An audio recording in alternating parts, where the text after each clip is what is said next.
teman-teman yang lain untuk join.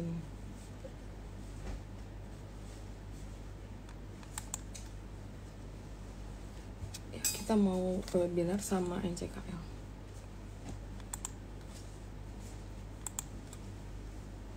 Oke, jam 1 saya mulai ya Pak Enrico, aku mulai. Selamat siang semua, apa kabar? Semoga sehat dan profit selalu ya.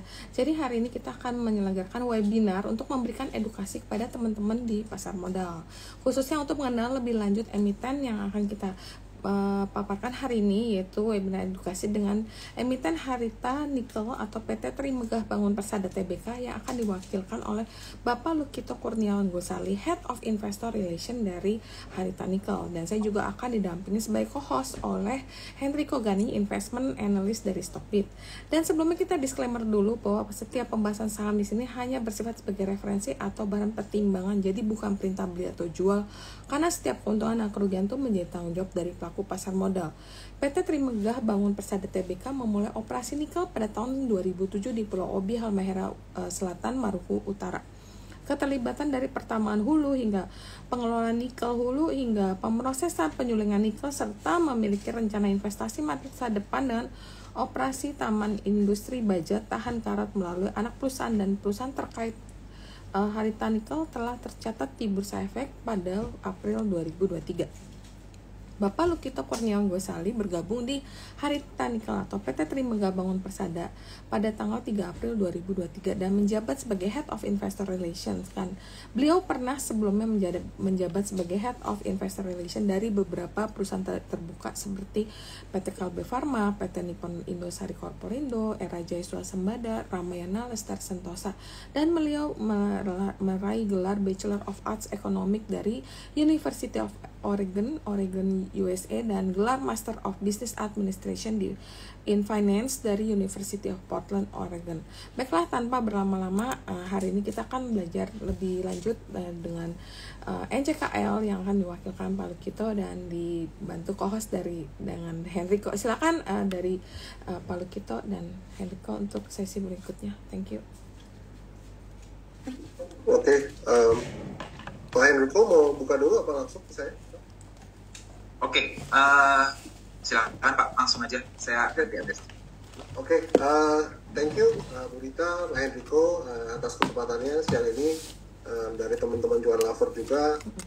Sebenarnya kita sudah ketemu ya, kayak tahun lalu ya. Benar. Sekali juga. Mungkin waktu itu proyek kita sebenarnya baru sampai yang HJF ya tahun lalu. Tahun ini memang kita ada penambahan satu proyek baru ya, nanti kita akan bahas di diskusi dulu siang ini. Marvin mungkin boleh tolong bantu untuk share slide-nya. Thank you. Oke, next ya. Nah mungkin saya juga karena ini kedua ya, mungkin saya juga nggak akan terlalu detail. Saya akan bahas mungkin performance first half. Ya, mungkin memang sebentar lagi September kan sudah hampir habis malah ya. Kita masih nunggu closing. Nanti mudah-mudahan di minggu kedua ketiga saya udah mulai bisa lihat kira-kira indikasinya seperti apa. Ya nanti saya juga long the way saya akan kasih update juga performance kita kira-kira sampai Juli Agustus seperti apa. Nah mungkin sebelumnya saya akan coba untuk memberikan sedikit background tentang Harita Group ya. Memang Harita Nikel ini atau PT Trimegah Bangun Persada itu oleh Harita Group dan foundernya itu adalah Lin family ya. Jadi bisnisnya itu memang sudah lebih dari 100 tahun di Indonesia. Sekarang itu sudah generasi keempat ya. Secara total kita punya karyawan sekitar 40.000 karyawan ya di cross segment. Kalau kita lihat di bawah kita ada beberapa segmen bisnis yang besar ya. Mungkin saya mulai dari awalnya, dimulai dari plywood dan timber. Kalau mungkin teman-teman ingat kita ada PT Tirta Mahakam ya, memang sudah cukup lama, ini sudah tidak terlalu aktif. Kita juga punya beberapa ada bisnis kayak shipping, mining support, real estate ya. Kita juga kerjasama dengan Perennial dari Singapura. Di Sentul City kita juga ada Harita Sekuritas. Nah selain yang others ini kita ada 3 main bisnis lainnya yang memang cukup besar. Yang pertama adalah CPO bisnis ya dari PT Bumi Tama, mungkin teman-teman sudah dengar juga. Sebenarnya plantation itu banyak kan di Kalimantan Tengah dan Barat. Ya, kita punya sekitar 190.000 hektar lahan ya. Dan memang kebetulan karena mereka memiliki partner dari Malaysia, IOI, jadi kita itu melakukan listing di Singapura ya sebagai neutral ground. Ya, secara size itu kita kira-kira sekitar 1 billion market cap ya saat ini. Yang kedua adalah bisnis bauxite ya. Bauxite memang kita juga ada PT listed company ya, Cita Mineral ya.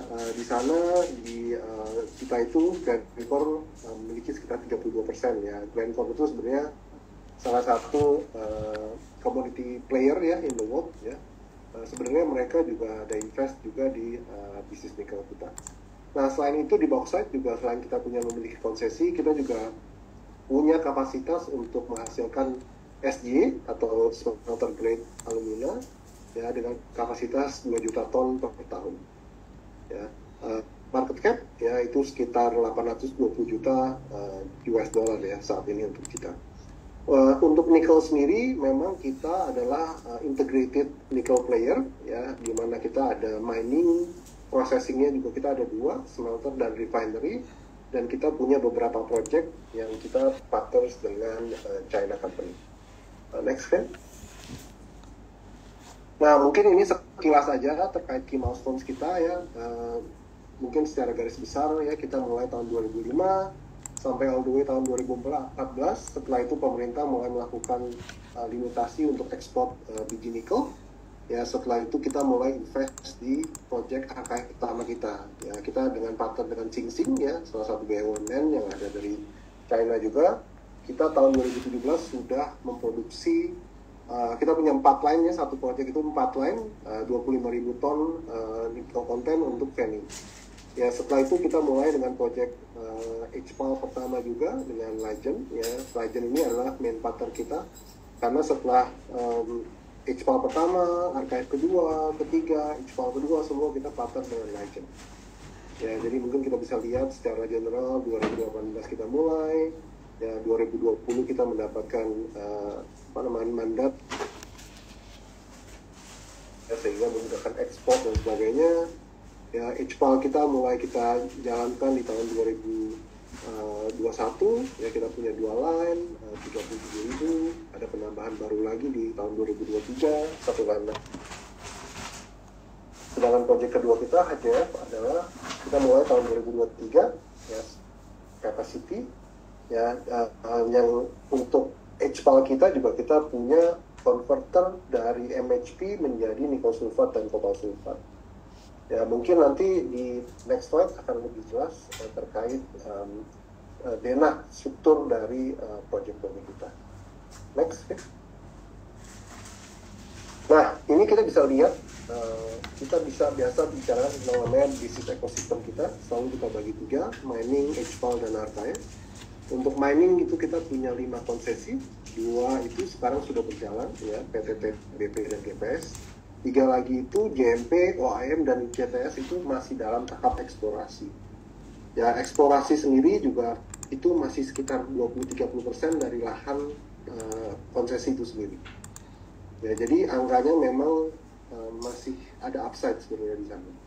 Nah, dengan GORC tahun lalu itu, ya kita masih bisa menghasilkan untuk proyek kita yang sekarang itu, Saprolite kita masih ada riset sekitar 10 tahun. Ya, untuk Limonite kita masih ada riset sekitar 17 tahun. Ya, ini di luar GORC yang 30% konsesi kita yang sekarang kita miliki. Jadi masih ada upside di atas itu. Kita juga sebenarnya ada membeli ya sekitar 30% Saprolite ya dari eksternal. Itu sebenarnya untuk lebih ke mixing ya. Karena silika konten dari Saprolite yang ada di OB cukup tinggi, jadi kita perlu mixing untuk blending ya, sehingga kadarnya menjadi turun, sehingga kita bisa menghasilkan penny yang cukup baik ya. Jadi sebenarnya untuk tambang itu ada 5 konsesi, sebenarnya ada 1 lagi ya, itu lagi proses ya, pengalihan unit ya, memang belum terjadi, sekarang lagi proses, makanya kita belum masukin ke dalam sini. Mungkin ke atas sedikit ya, dari konsesi tambang itu sebenarnya kita bisa menghasilkan dua jenis nickel ore, ya, satu saprolite dan limonite ya. Jadi sebenarnya kalau kita lihat dari lokasinya, biasanya atas tuh ada topsoil ya, kita ambil mungkin sekitar 1 setelah itu kita akan ketemu namanya limonite ya, setelah itu akan ada saprolite. Nah, sebelum proyek Expal di Indonesia itu limonite itu menjadi overburden ya, jadi tidak bisa digunakan ya, sehingga menjadi cost tambahan ya. Jadi hampir banyak sekali mining sekarang juga menggunakan itu saprolite ya, limonite itu tidak dipakai karena limonite itu sebenarnya di Indonesia hanya dipakai di Expal, dan di Indonesia baru hanya ada 5 proyek ya, 5 proyek ya. Dari 5 proyek itu Arita Nickel memiliki 2 proyeknya, yaitu PT HPL dan PT ONC. Nah, untuk mining sendiri kita tidak melakukan penjualan ke eksternal. Ya, jadi semua ore-nya itu kita konsumsi sendiri, kita kasih anak usaha kita untuk kita hasilkan penny dan juga NPT. Seperti itu. Nah, untuk bisnis proses yang kedua itu ada HPAL. Ya, HPAL itu kita punya 2 proyek ya, yang tadi saya infokan sebelumnya. Kita mulai tahun 2021, tambahkan lagi satu line lagi 2023, sehingga menjadi 55.000 ton kapasiti untuk MHP ya, untuk dari PT HPL. Nah, tahun ini kita ada tambahan proyek kedua untuk PT HPAL, itu PT ONC ya. Line pertama kita mulai di April, line kedua Juni, line ketiga Agustus. Jadi memang 3 line itu full capacity, totalnya 65.000 ton capacity ya. Untuk ini kita nggak ada converter untuk menuju nikel sulfat atau kobalt sulfat ya, yang ada converter hanya di PT HPL gitu. Nah, untuk ONC sendiri tahun ini kita akan ada tambahan sekitar 30 sampai 35.000 ya, MHP production dari ONC, dan kita harapkan tahun depan sudah bisa full capacity ya, karena memang kita sudah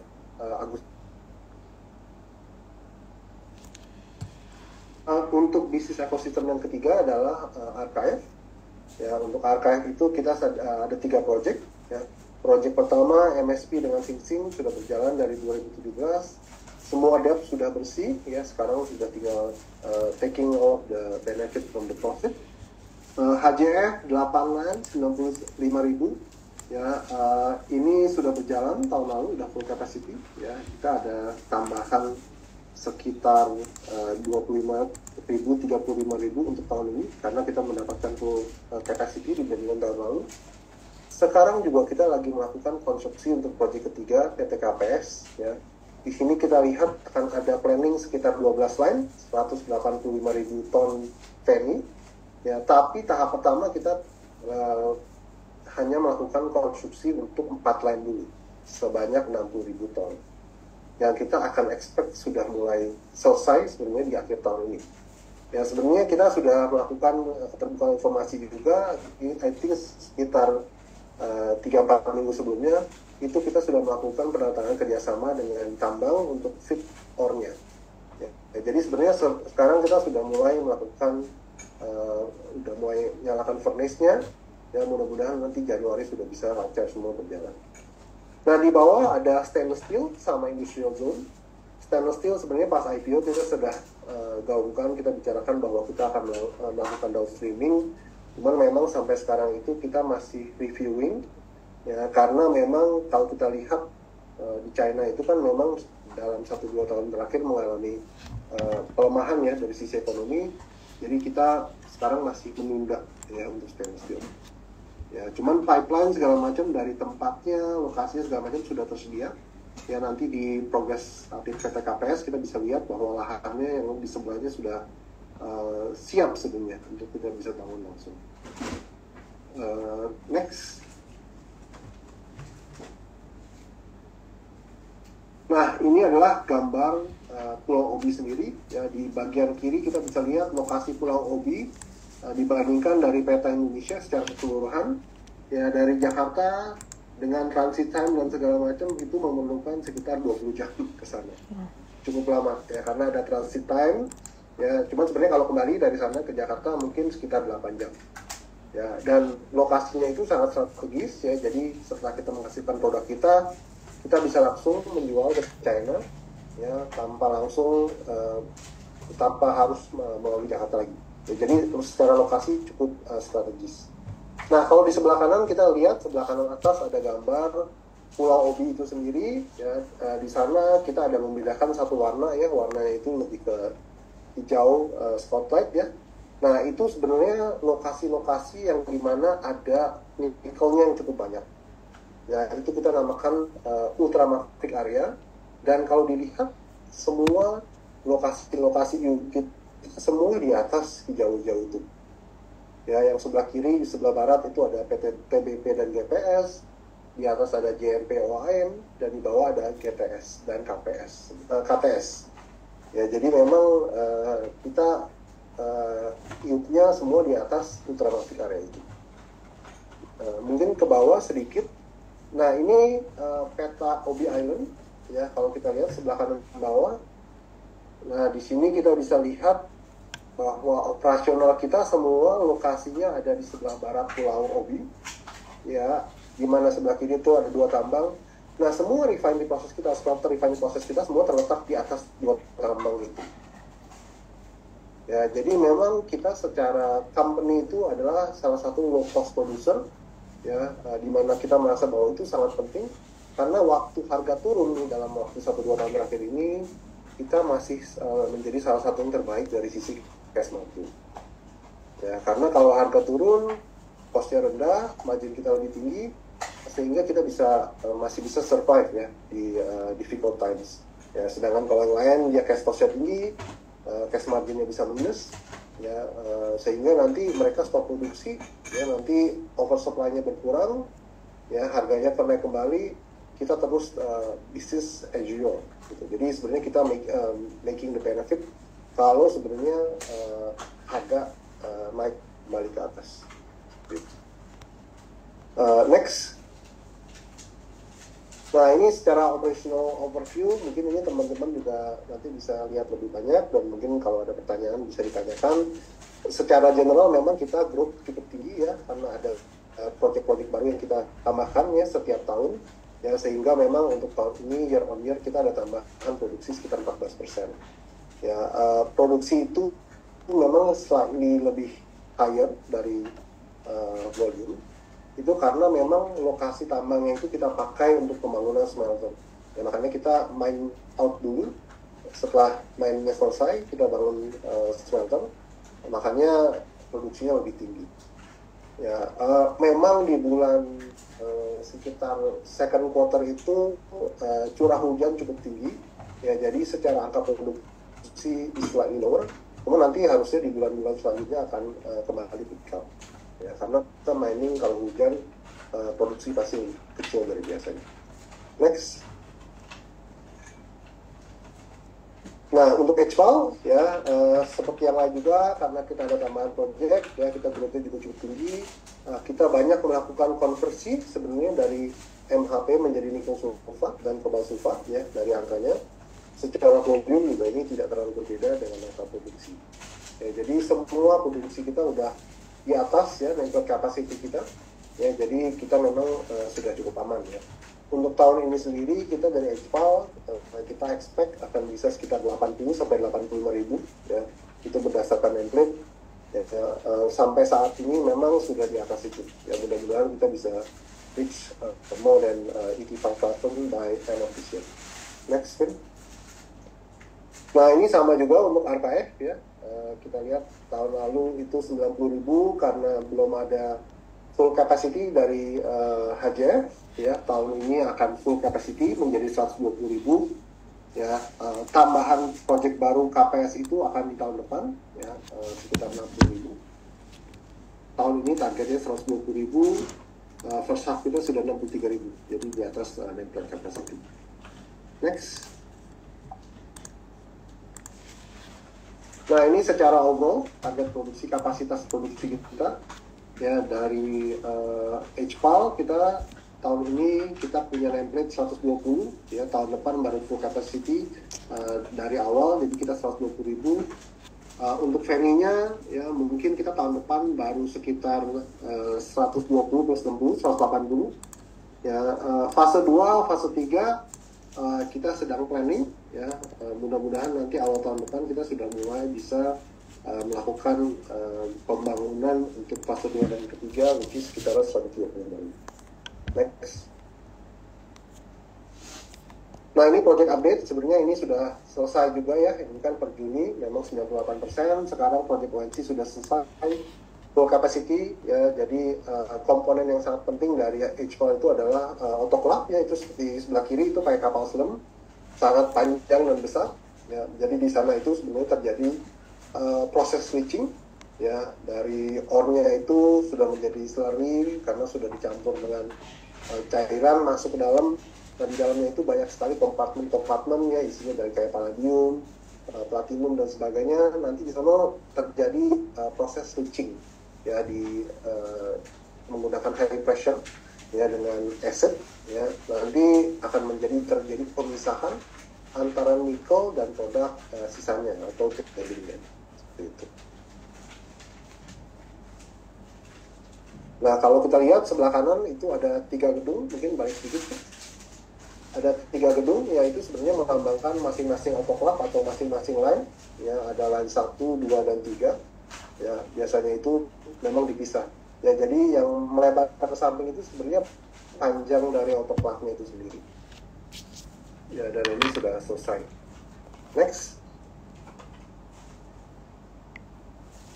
Nah, ini progress update untuk KPS ya, ini per Juni 53%, jadi memang tahap 1 itu kita akan membangun 60.000 4 line ya, kita bisa lihat di situ rotary kiln-nya ada 4 pipa seperti panjang itu adalah kiln-nya, rotary kiln-nya ya, ada 1, 2, 3, 4 ya. Sebenarnya sekarang udah hampir rampung juga, sudah mulai testing ya, udah mulai panasin kiln-nya. Nah, di sebelah kanan itu terlihat jelas sekali itu fase kedua dan fase ketiga bisa langsung kita bangun sebenarnya, karena sudah line coloring dan sebagainya, itu malahan di samping-sampingnya sudah mulai kelihatan ada barang-barang ya. Ya, untuk OSS-nya sendiri akan ada di bagian atas ya, itu yang masih ada airnya, itu kelihatan air-airnya itu. Nanti setelah kalau OSS akan jalan, nanti itu kita tinggal uruk ya, itu udah line coloring semua tuh, sudah jadi tinggal langsung bangun aja harusnya. Jadi memang lahannya semua sudah disiapkan di Albi Island. Next. Nah, ini untuk persiapan mining concession baru itu akan lebih ke GTS ya, yang arahnya di daerah bawah. Kita lihat sekarang di sana kita sudah melakukan test pit ya, terus juga jetty kita sudah mulai bangun ya, mesh-nya juga kita mulai bangun ya. Kita lihat GTS itu posisinya di bawah. Nanti kita akan menggunakan tongkang ya untuk kirim ke bagian barat dari pulau. Ya, kita akan mulai di daerah kiri bawah dulu ya. Kalau kita lihat itu daerah eksplorasinya di bawah, kiri kanan, kiri sebelah bawah. Next. Nah, selain proyek-proyek tadi ya secara operasional, kita juga Mei kemarin sudah membangun 2 PT baru. Nah, ini fungsinya lebih ke efisiensi dan ada tambahan additional income. Ya, untuk Bakti Bumi Sentosa, BBS itu adalah perusahaan tailing recycling. Jadi dari tailing yang kita keluarkan dari proses HPAL, itu masih mengandung banyak sekali ferro ya, atau iron di sana. Nanti ini bisa dengan proses ini kita bisa menarik lagi ironnya. Nah, kita bisa memproduksi nanti pig iron di sini. Gitu. Jadi ada tambahan produk baru nanti ya, dan ini kita harapkan kita bisa selesaikan di akhir tahun depan atau mungkin tahun 2026, sehingga kita ada tambahan additional revenue dari waste tailing yang kita sudah gunakan itu. Selain produk ini juga kita bisa mengurangi reducing the waste dari tailing proses itu sendiri. Ya, tailingnya itu kan sekarang kita kembalikan ke lahan yang bekas mining concession ya. Cuman kan lama-lama bisa penuh gitu kan ya. Nah, sebenarnya dengan proses ini tailingnya itu akan berkurang ya, sangat jauh berkurang ya karena proses ini. Nah, yang kedua adalah kita akan bangun satu perusahaan untuk mengolah limestone menjadi quicklime ya, karena produk-produk ini kita gunakan untuk menunjukkan asam yang terjadi dari proses HPAL gitu, karena kita menggunakan leaching dari aset itu, dari sulfur asam kita pipeline ini kita pakai untuk monitorkan asamnya itu sendiri. Gitu. Jadi kalau ini fungsinya lebih ke operational efficiency. Ya, dengan ini kita bisa mengurangi biaya. Jadi ini adalah dua project kita, ya, kita gunakan ya untuk bisa melakukan efisiensi. Dan memang kita secara internal itu banyak sekali melakukan inovasi-inovasi, ya, kayak menggunakan cooking oil untuk digunakan juga di rotan. Supaya ada berkesinambungan juga, ya, berkelanjutan juga antara project-project satu dan project lain. Next. Nah, ini adalah profit and loss statement ya untuk first half, ya. Balik lagi mungkin dari sini kita bisa lihat bahwa tren project dari company terus berjalan dan volume terus bertumbuh. Cuman memang dari segi pricing market itu turun ya sejak tahun 2020 akhir sampai sekarang. Ya, tapi kita masih bisa membukukan positif net profit dan juga gross profit. Karena secara volume kita masih bertumbuh. Next. Nah, ini adalah ASP, cash cost dan cash margin ya untuk mining, HPAL dan Archive ya. Kalau dibandingkan dengan peers kita, angka-angka ini memang lebih baik ya, dan kita akan coba terus ya melakukan efisiensi sehingga kedepannya kita bisa menjadi yang terbaik lah. Ya, karena ini sangat penting untuk kita ya. Balik lagi strategi adalah kalau ASP-nya turun ya, cash margin-nya rugi ya, berarti kita nggak bisa berproduksi ya. Kalau kita masih bisa survive, masih bisa positif, ya otomatis pasti yang lain sudah mengurangi produksi ya, nanti harga kembali naik. Ya, jadi kita secara operasional tidak akan terganggu seperti itu. Jadi di saat yang agak sedikit weak pun ya di first half kita masih bisa mendapatkan margin sekitar 3.000 untuk penny-nya, MHP-nya masih sekitar 7.000. Memang secara margin paling tinggi adalah di mining business, which is similar to Sapphire. Cuma memang secara value itu jauh. Next. Oke, mungkin next ini beberapa slide adalah lebih ke ESG CSR ya, yang banyak sekali ditanyakan ya. Contoh terkait tailing ya, tailing kita tidak melakukan dumping ke dalam laut ya. Orang selalu ngomong di tailing, kita tidak pernah melakukan itu. Kalau bisa dilihat itu ada tailing area ya, next to our HPAL project ya, luasnya sebesar 200 hektar di sana.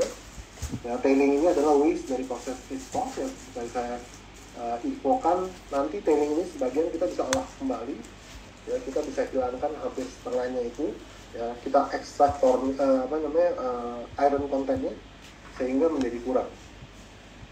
Ya, jadi ini kita melakukan juga kayak treatment plan ya, environment kita juga kita kontrol, kita lihat, kita jaga. Di bawah sebelah kanan itu kayak ada test water ya, jadi kita di sana ada kayak sumur ya, sumur endapan di sana, dan airnya itu selalu kita monitor gitu supaya memastikan bahwa tidak ada racun atau sebagainya.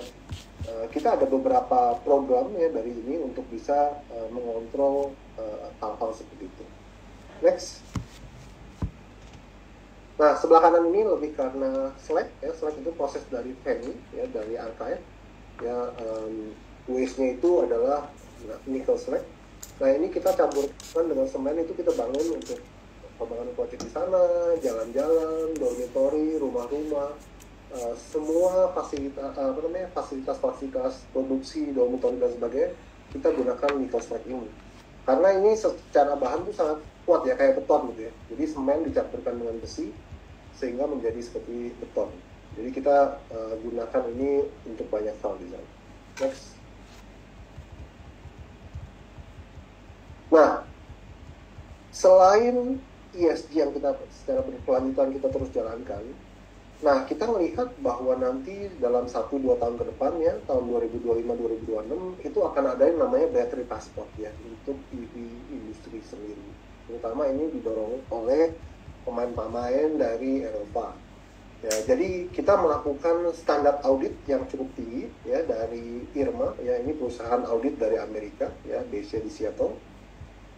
kita sebenarnya sekarang lagi proses ya, mungkin dalam waktu dekat mereka akan announce bahwa mereka akan engage kita ya sebagai mining company. TBP akan melakukan audit. Mudah-mudahan baik first semester tahun depan kita sudah bisa mendapatkan hasilnya. Nah, ini adalah salah satu standar audit yang cukup tinggi ya dari industri mining sendiri. Ya mungkin company yang lain yang melakukan ini juga adalah mungkin Vale ya, yang mereka juga sekarang lagi berproses. Nah, untuk refinery-nya ya dari HPAL kita sudah juga melakukan namanya audit RMI RMAP ya, jadi memang mining dan refinery itu terpisah. Kalau RMI RMAP ini juga sebenarnya kita sedang lakukan, ya, mudah-mudahan by end of this year atau mungkin early of next year kita sudah mulai bisa dapatkan hasilnya. Ya, jadi nanti ke depannya memang secara roadmap semua produk ya dari baterai itu nanti sebelumnya ke MHP, nanti sebelumnya ke nickel ore, semuanya itu akan dicek ya. Even sekarang aja di Indonesia dengan mungkin Bapak Ibu sudah dengar juga ya, nikel itu sekarang sudah mau masuk program Simbara. Ya, jadi semua itu sudah end to end sudah dikontrol. Ya, izinnya sudah atau enggak, ya terus diproduksi venue-nya gimana, ya terus jumlahnya tepat atau enggak, gitu. Kalau nggak tepat nggak bisa keluar produknya segala macam. Jadi memang sudah mulai terjadi kontrol end to end produk dari next.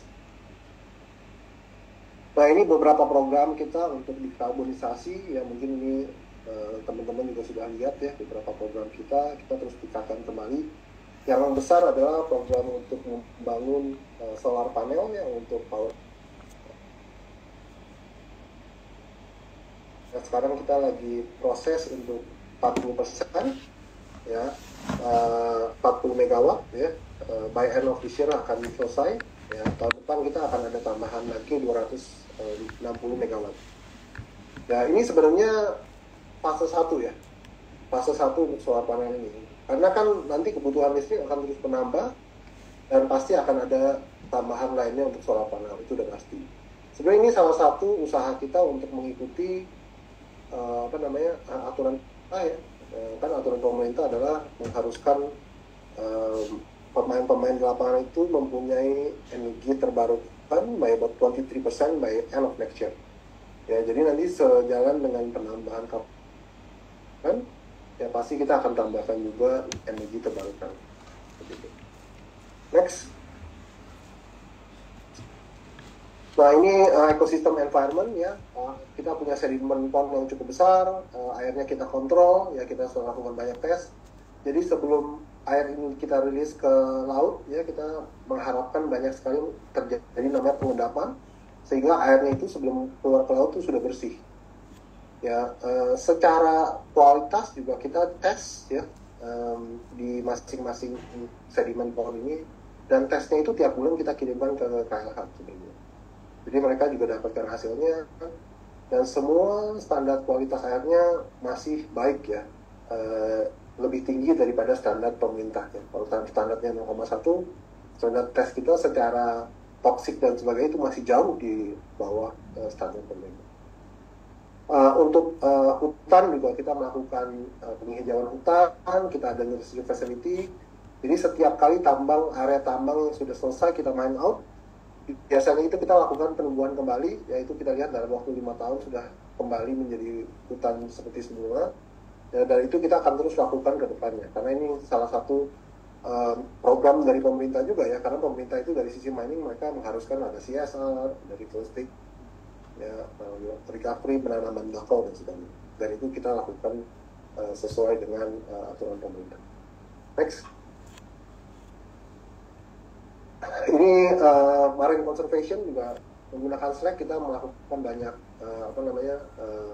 artificial reef di sana, di laut sekitar juga kita melakukan banyak tes ya, dari sisi floranya, saunanya. Jadi kita di dalam air pun kita kontrol, kita pengen lihat bahwa kualitas air sekitar itu terjadi perubahan atau enggak, dan kita melakukan testing. Kita juga company satu-satunya yang melakukan namanya cold dome ya. Jadi biasanya kan coal itu digunakan dan ditaruh aja seperti itu.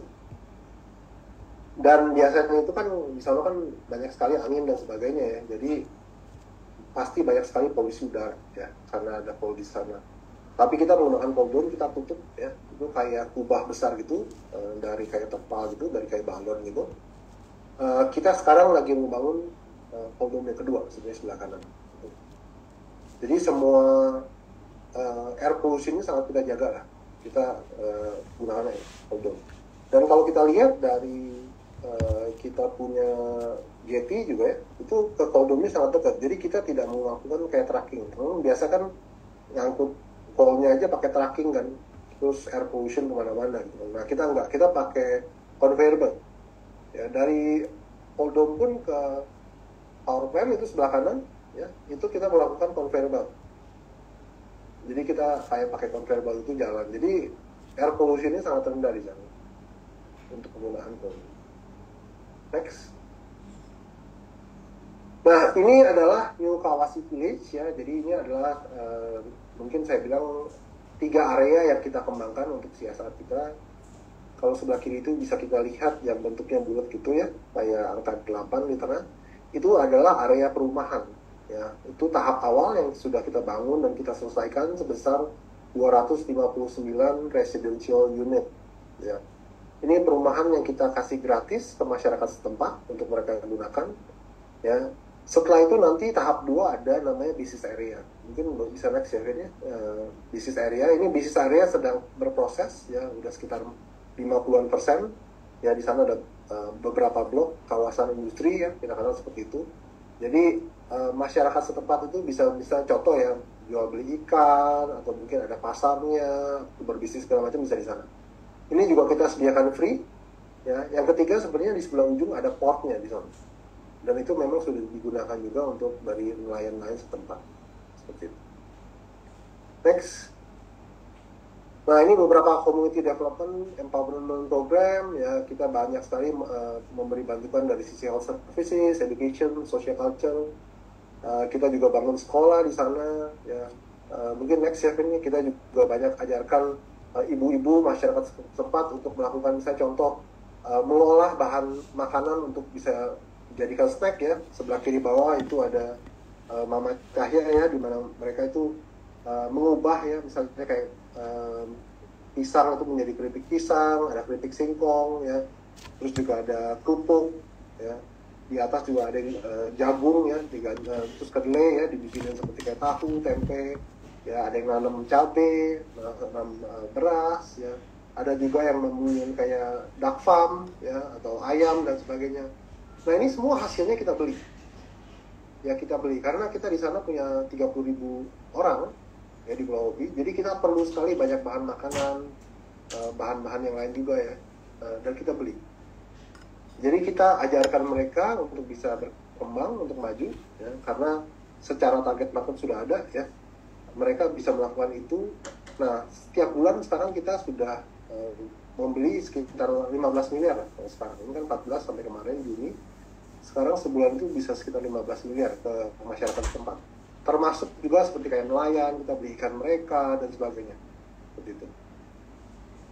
Mungkin update dari saya, mungkin saya juga udah lihat beberapa banyak pertanyaan ya tadi masuk. Mungkin kita bisa bahas dari situ, selain mungkin dari Pak Hergito nanti. Thank you.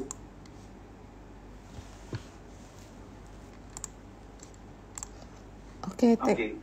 Ya, silakan. Ya, thank you cerita. Thank you kalau gitu untuk paparannya Pak. Mungkin saya izin nanya duluan kali ya Cik ya. Baru dia di situ mungkin teman-teman saya lihat ini ada beberapa pertanyaan juga mirip-mirip sama pertanyaan saya. Mungkin pertanyaan pertama Pak gitu. Kalau kita ngelihat nih Pak ya, tadi sempat kita ngobrol sih Pak di sebelum live ini dimulai, kalau nikel ini kan sekarang lagi lumayan ya Pak ya, lumayan meningkat gitu Pak harganya. Pertama kan kita ngelihat kalau sampai tengah tahun lah ya, kita ngelihat kalau narasinya adalah oversupply. Ternyata sekarang China kasih stimulus besar-besaran dan akhirnya kan juga nikelnya naik gitu Pak. Nah dari NCKL sendiri, terutama kan karena NCKL off-taker-nya kan juga ke China ya Pak ya. Gitu. Gimana nih Pak prospek bisnisnya dengan keadaan sekarang ini gimana ya Pak? Boleh diupdate Pak ke teman-teman. Oke. Jadi memang produk kita hampir sebagian besar itu kita ekspor ke China. Ya, jadi memang kita tidak punya off-taker, kita pakai langsung direct to market. Ya, jadi memang dari produk kita punya dua, satu yang lebih ke ferronickel atau NPI untuk membuat bahan baku stainless steel, dan satu lagi adalah MHP atau nickel sulfat dan cobalt sulfat untuk menjadikan bahan baku untuk baterai listrik. Dan memang kedua produk ini semua pasarnya di China gitu.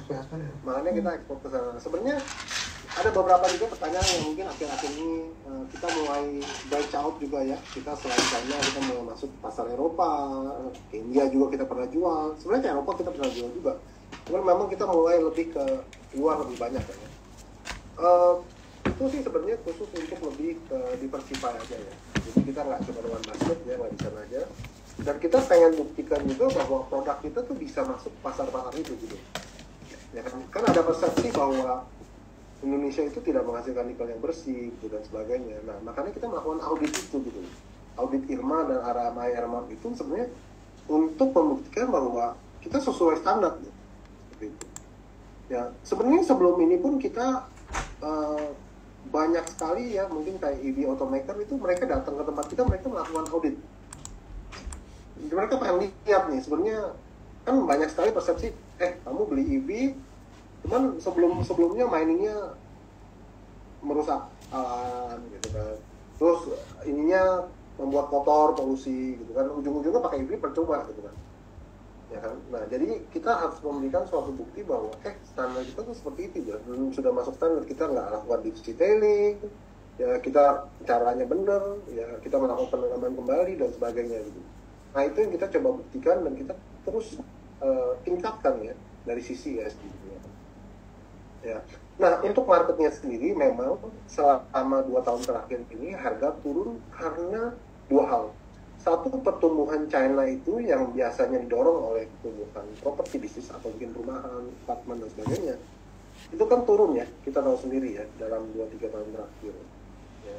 Baru-baru ini ada stimulus ya dari China ya yang menyatakan bahwa banyak sekali local government province itu yang harus melakukan men-take over ya proyek-proyek yang sudah mati gitu kan ya, untuk dijalanin lagi supaya bisnis propertinya kembali jalan. Yes. Kita juga dengar ada stimulus juga dari pemerintah memberikan mungkin kayak orang-orang yang mungkin secara financial tuh rendah ya, mereka kasih direct ini juga gitu. Ya kita harapkan dengan semua stimulus ini ya kembali menjadi ekonomi China menjadi lebih bergairah atau lebih baik gitu. Ya, jadi properti bisnisnya bagus, consumption yang jadi naik, ya, belanja EV cost-nya lebih baik. Sebenarnya China ini salah satu leader dari EV market sampai saat ini. Even kalau nggak salah tuh sampai kemarin bulan ini udah over 50% of car sales itu udah dari EV. Gitu. Jadi itu sebenarnya tren yang kita lihat lah ke depannya. Ya. Dan memang Indonesia sekarang juga udah agak mulai nih, karena kan BYD baru masuk juga ya. Iya betul Pak. Ya kan banyak juga dipegang oleh mungkin cuma Wuling ya kan, mungkin mid high end lah ya lebih banyak. Cuma sekarang yang lebih affordable tuh sudah lebih banyak sekarang. Ya salesnya sudah mulai pick up juga, ya secara infrastruktur juga sudah mulai ya. Ya mudah-mudahan kita harapkan bahwa market ini menjadi baik dari kedua produk kita, dari stainless steel juga lebih baik ya, dari EV battery. Ya. Oke, seharusnya jadi memang jadi menarik ya Pak ya untuk bisnis NCKL sendiri dengan kondisi ekonomi saat ini gitu ya Pak ya. Dengan yang naik, dengan prospek EV gitu, seharusnya memang ini menjadi keuntungan gitu ya untuk NCKL baik dalam jangka pendek maupun jangka panjang. Nah Pak, mungkin saya tertarik sama tadi Pak, saya juga baca beberapa minggu lalu bahwa Presiden Direktur dari NCKL itu kan juga diwawancarai dan bilang lagi mencoba masuk ya Pak ya, kembali ke pasar Eropa. Nah, mungkin boleh di-share nggak Pak, sampai sekarang ini update-nya gimana sih Pak? Apakah sudah berhasil atau masih dalam penjajakan atau sampai di mana gitu Pak? Sebenarnya memang kita sudah melakukan ekspor juga ya ke negara-negara itu. Ya, kalau kita lihat dari data-data pemerintah kan sudah ada. Cuman mungkin secara quantity masih belum banyak, belum baru satu. Dan memang demand untuk venue itu kan lahannya mulai meningkat ya di pasar-pasar tersebut. Even sebenarnya selain China, India juga sebenarnya lagi perlu banyak sekali stainless steel. Ya, jadi mereka perlu itu juga. Jadi sebenarnya kita udah melakukan hal itu. Cuman memang mungkin kalau kita lihat secara persentase itu China-nya masih banyak sekali. Gitu, bisa over 90%. Ya, jadi kita coba diversify lah seperti itu. Ya, dan kita juga secara company pengen produk kita bisa diterima juga ke semua ya, nggak cuma China market. Seperti itu sih. Oke Pak. Mungkin satu pertanyaan lagi Pak dari saya kalau boleh. Kita beralih ke teman-teman yang di floor ya Pak ya. Mungkin saya mau tanya Pak terkait pengembangan 2 tambang baru NCKL Pak. Kan tadi udah dijelaskan memang bahwa sekarang masih di tahap eksplorasi ya Pak ya. Nah mungkin pertanyaan saya ini lebih ke kapan sih Pak kira-kira bisa beroperasi gitu Pak. Karena kan ini menyangkut dengan supply yang akan diterima oleh KPS ya Pak ya nantinya. Kan KPS kan akan terus ramping up production gitu ya Pak ya. Nah kira-kira kapan sih Pak itu bisa beroperasi, dan kalau memang lebih cepat KPS daripada si 2 tambang ini, kira-kira supply saprolite-nya itu bakalan gimana Pak? Apakah ambil dari luar atau masih bisa ramping up dari existing mine atau gimana Pak? Oke. Jadi memang untuk tambang kita sekarang sedang siapkan GTS. Ya, kalau tadi lihat dari update project kita ada GTS itu kita sudah mulai siapkan. Jadi kita sudah mulai bangun jetty di sana ya, rumah-rumahnya mesnya juga, domnya kita sudah mulai bangun ya, pater juga sudah mulai masuk ya, itu semua mulai kita kerjakan. Kita harapkan mungkin awal tahun depan lah sudah mulai bisa beroperasi ya, karena memang orfitnya sekarang juga udah mulai lebih banyak ya, karena nanti KPS jalan, OSC juga mulai banyak ya, jadi kita mesti perhatikan. Nah untuk KTS memang itu belum ada update baru karena memang itu masih berproses. Ya, kalau yang GTS itu kan lebih gampang, dulu belum jalan dan kita ambil company-nya jadi lebih cepat. Seperti itu. Kalau KTS itu akan menjadi agak prosesnya agak lebih lain lah, lebih agak sedikit lebih lama. Oke. So I suppose penambahan tadi kan di kuartal 1 ada pipeline ya Pak ya, di KPS itu akan disuplai oleh dari GTS gitu ya. Betul. Oke, noted Pak. Thank you Pak. Mungkin dari aku itu dulu. Cerita mungkin mau pilih pertanyaan dari floor atau? Oke. Ini sebenarnya ada yang menarik dari YouTube kita ya. Sebenarnya ada yang nanya nih, mana ya? Satu, dia minta outlook nickel ore tahun 2025. Ini yang satu dulu ya. Nanti mungkin kita lanjut dengan pertanyaan yang dari YouTube yang lainnya. Oke. Nickel ore memang saat ini agak sedikit supply agak sedikit kurang ya di market ya. Kalau kita lihat memang ada beberapa area itu harga lebih tinggi ya, di daerah-daerah tertentu. Kalau dari kita sebenarnya no issue ya, karena kita pun walaupun kita ambil dari luar secara kuantitas itu nggak terlalu besar, cuma 30%. Dan kita punya designated supplier lah, kita katakan seperti itu. Sisanya itu kan memang kita punya cukup banyak tambang ya, jadi kita masih supply-nya dari sana. Gitu. Jadi kalau dari sisi kita dari penjualan ya angkanya kalau ke smelter kita ya masih menggunakan harga KPM ya, harga dari pemerintah yang SDM yang ditentukan oleh pemerintah, gitu, tidak ada premi. Dan secara input pun nggak isu karena kita punya gitu. Itu sih. Jadi dari sisi kita karena kita end to end integrated, masalah ore ini tidak ada. Oke. Kemudian di pertanyaan berikutnya yang cukup menarik juga, berapa sih sensitivity margin NCKL terhadap harga oil dan coal? Oke.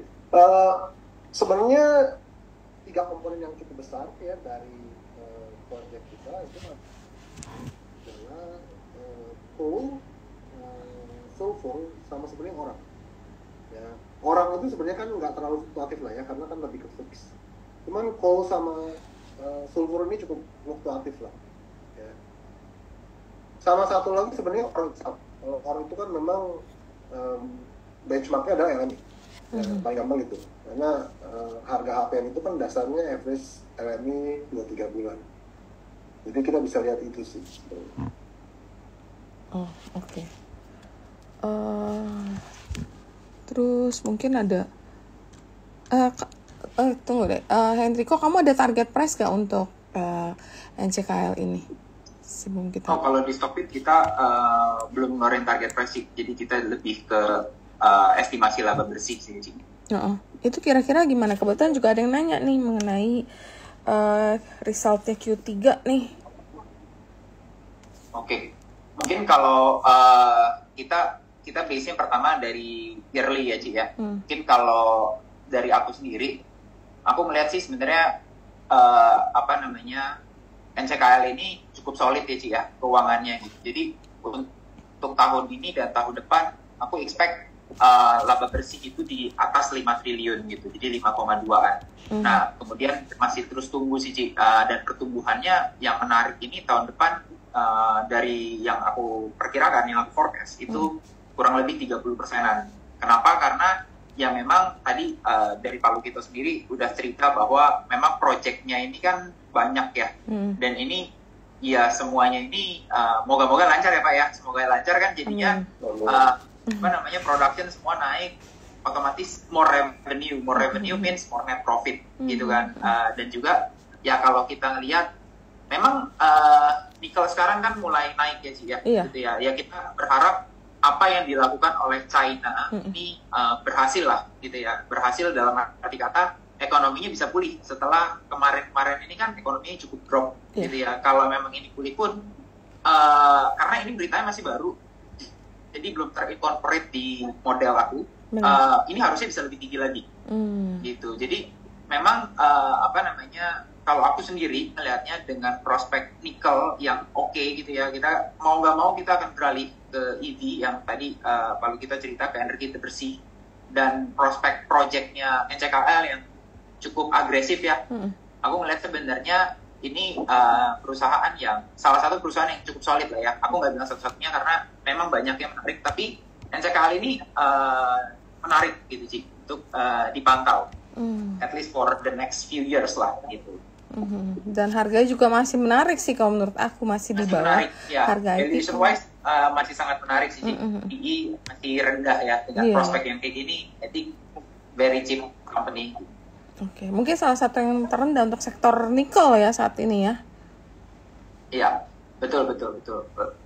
Oke, ini sebenarnya dia nanya nih gambaran operasional financial di Q3 apakah inline dengan Q2 atau even stronger. Mungkin Pak Lukito bisa sedikit kasih spill gak nih kira-kira nanti bakal gimana nih, jadi biar ada semangat dikit nih teman-teman nih. Oke, memang kalau kita ikutin angka LMI ya memang ada sedikit penurunan ya kalau kita lihat di early third quarter lah ya. Cuma kan kalau kita lihat perkembangan 2-3 minggu terakhir ya, kan sekarang LMI aja udah balik ke 17.000 ya, kira-kira hampir 18.000 malah. Ya, jadi memang itu akan mempengaruhi harga dari nikel ore itu sendiri. Ya, jadi akan ada penurunan dan nanti kembali naik ke atas. Kedua, sebenarnya itu mungkin bisa juga digantikan dengan adanya peningkatan penjualan ore sebenarnya ya, dari ONC. Ya, kalau kita lihat kan ONC kan kalau kita secara lihat kapasitas kan cukup besar ya. Itu kan 65.000 per tahun ya, per bulannya mungkin sekitar 5.000-an ya, 5.000 MHP itu kalau dikalikan sekitar 140 aja udah lumayan cukup besar gitu ya. Nah itu setiap bulan akan terus bertambah kan ya along the way, karena kan kalau April itu kan baru satu line dan itu belum full ya, terus nanti Agustus juga jadi full 3 line, jadi itu akan ada penambahan itu. Dari sisi produk VNI sama MHP sebenarnya sejak awal ini produk ini memang dua sudah tidak related banget ke LMI, the way of lah pokoknya ya. Kalau dari awal tahun itu memang VNI itu harganya cukup stabil dan malah cenderung meningkat. Ya, MHP pun sama sebenarnya. Gitu. Karena kalau ini kan kalau LMI itu kan memang pasarnya pasar Eropa, Inggris. Kalau SMM kan udah beda ya, yang Venice sama itu udah berbeda sekali gitu. Seperti itu sih. Saya memang baru dapat angka sampai Agustus ya, angka kapasitas produksi juga cukup baik ya, di atas nameplate ya, jadi tidak ada masalah ya. Cuman otomatis ya harga kita kan nggak bisa kontrol ya. Kita nggak tahu ya, mudah-mudahan ya tetap terus pick up ya sampai nanti, sehingga angka September juga akan baik ya. Oke, menarik. Dan ini juga ini menurut aku nih pertanyaan lumayan berat juga nih. Pak, mohon izin bertanya, menurut pandangan Bapak untuk outlook penggunaan baterai NMC dibanding LFP itu bagaimana? Mengingat sekarang banyak EV yang pakai LFP battery. Ya, oke. Jadi memang LFP battery itu gini, LFP sama NMC memang mempunyai plus minus masing-masing ya. Kalau dari harga memang LFP lebih murah ya. Dari storage capacity memang NMC lebih baik ya. Kalau kita melihat sekarang banyak sekali EV automaker dari China itu menggunakan banyak LFP karena secara harga lebih murah ya, cuman density-nya lebih rendah, cuman mereka itu bisa gantikan dengan adanya charging station yang banyak di China gitu. Makanya kenapa Chinese brand itu banyak kan pakai LFP gitu instead of NMC, karena mereka kan fokusnya lebih ke affordability gitu. NMC itu banyak akan dipakai oleh lebih kelas yang lebih mahal, yang lebih premium. Kan kita tahu sendiri ya, di market pasti selalu ada yang tengah ke bawah sama tengah ke atas gitu. Kan nggak mungkin semua barangnya harga sama kan, monoton satu kan pasti ada. Nah menurut kita sih kedepannya pasti akan ada hal itu gitu ya. Yang premium juga contoh lah, misalnya kayak European brand kayak BMW, Mercedes itu kan pasti maunya pakai NMC gitu. Kalau mereka pakai itu kan nggak ada edge ya kan dibandingkan yang China automatic, pasti mereka akan pakai itu gitu. Jadi akan selalu ada, mungkin cuman secara percentage mungkin LFP pasti akan lebih dominan, itu udah pasti. Berarti outlook-nya untuk kedepannya masih cukup menarik ya untuk LFP battery ini apa ya?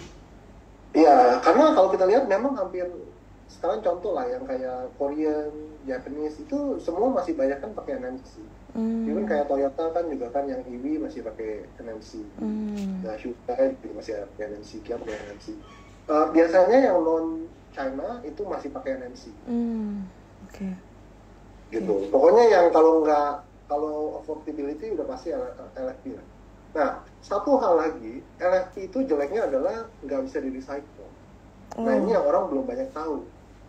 Gitu. Karena dia nanti pakai mungkin jangkauannya lebih panjang, mungkin 12 tahun, setelah itu nggak bisa diapa-apain gitu, nggak bisa di-recycle. Mungkin bisa di-recycle, cuman secara ekonomis tuh nggak ada gitu. Nggak ada value lagi. Jadi concern-nya nanti ya kayak zaman dulu kita yang pakai TV yang tabung besar itu loh, ya kan? Atau PC yang pakai tabung besar itu kan nanti dibuang aja begitu kan, nggak bisa diapa-apain gitu. Nah kalau yang NMC itu nanti baterainya itu bisa dihancurkan menjadi black mass dan itu bisa balik lagi jadi nickel sulfate. Oke. Gitu. Jadi masih bisa di-retain kayaknya sekitar 90-an%. Gitu. Jadi masih bisa di-recycle, bisa balik lagi jadi nickel sulfate gitu. Nah, kalau LFP itu nggak bisa gitu sih. Oke. Nah, ini juga ada pertanyaan yang cukup menarik. Nah, kalau kapasitas produksi RKEF saat ini plus kapasitas fase 1, berapa lama stok Saprolite saat ini bisa bertahan? Oke. Nah, kalau dengan angka GORC tahun lalu itu sekitar Saprolite 10 tahun, kalau Limonade 17 tahun. Nah, kan setiap tahun biasanya kita melakukan GORC ya. Mungkin nextnya itu nanti setelah ini lah, setelah kekuatan punya result kita harusnya bisa keluarkan. Oke. Hendriko, menurut kamu ada lagi gak pertanyaan yang di sini? Sebenarnya sih banyak nih, mungkin kamu kan sebagai ahlinya nih kebetulan cover, mungkin ada bisa kamu sort yang relate dan sangat menarik untuk ini. Iya, oke. Mungkin aku note ada beberapa pertanyaan yang mungkin menarik untuk dibahas ya. Mungkin beberapa orang belum terlalu update. Mungkin pertanyaan dari Pak Satrio, Pak Lukito.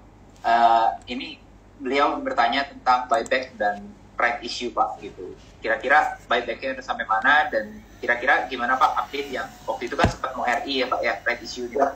Kira-kira gimana ya Pak? Oke.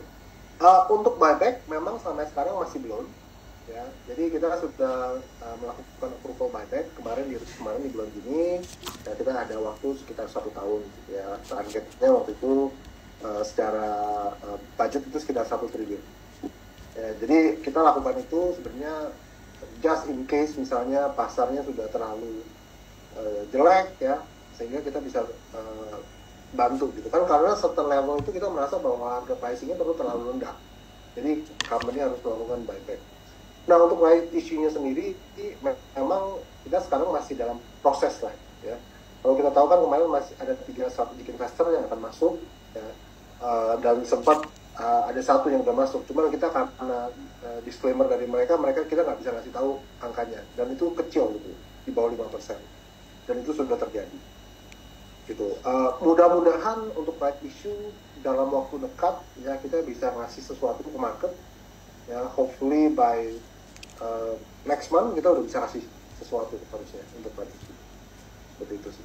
Oke, sure Pak. Thank you Pak Lukito. Jadi gitu ya untuk Pak Satrio terkait dengan RI dan juga buyback dari NCKL.